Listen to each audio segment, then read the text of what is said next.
first parts per million question.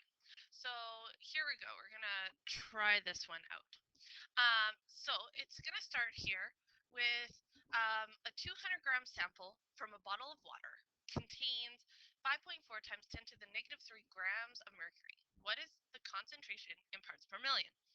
Okay, so I have two masses here, both in grams. So I have 200 grams, grams being a mass, so this is going to be a mass. I also have 5.4 times 10 to the negative 3 grams, so that's also a mass.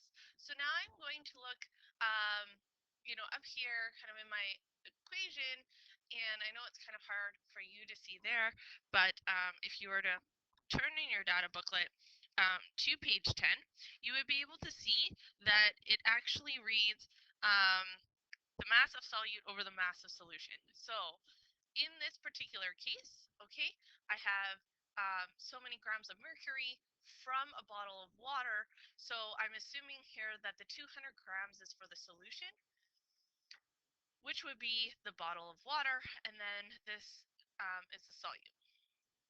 Now it's important really to be able to just tell whether this mass amount is that of the solution or of the solvent. Okay, so that's really important when doing this type of calculation. Okay, so the question is asking you what's the concentration in parts per million. Pretty straightforward. So parts per million is equal to the mass of solute over the mass of solution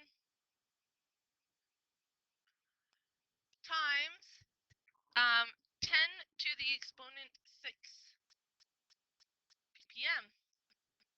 Now, if you look at this equation is like almost identical to that of percent by volume. The only difference now is rather than 100, we're dealing with a million, and rather than volumes, we're dealing with masses. So it's really simple to manipulate because we've done this now before.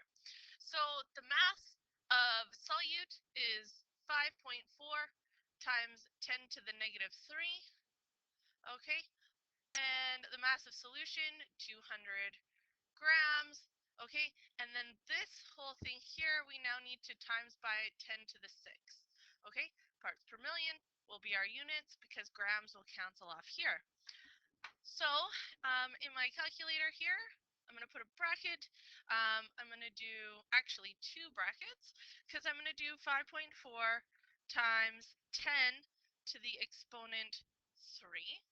Okay, I'm going to bring myself down there. So that's going to be my numerator divided by 200. Okay, I've now put the brackets around that to say I want all of that now times 10 to the power of 6. Okay, and my answer there is really, really big. And the reason for that is because I only have this times 10 to the negative 3 going on. Oh, sorry. It's also because I messed up here. Here we go. Sorry, I didn't do times 10 to the negative 3. That would also be why my answer is really big. Oh, sorry about this. Here we go. Negative 3. Beautiful. Here we go. There we go. 27. So it's still really big. I mean, 27 parts per million isn't anything that we should be kind of messing around about. So 27 parts per million, okay, is my answer. Now I'm going to look up here for significant figures. Here I have 2 significant figures. Here I have 3. So I need to report my answer to 2 significant figures, which it is. So that's our answer. Perfect. So thanks for watching along with this solution, and we're going to continue on now.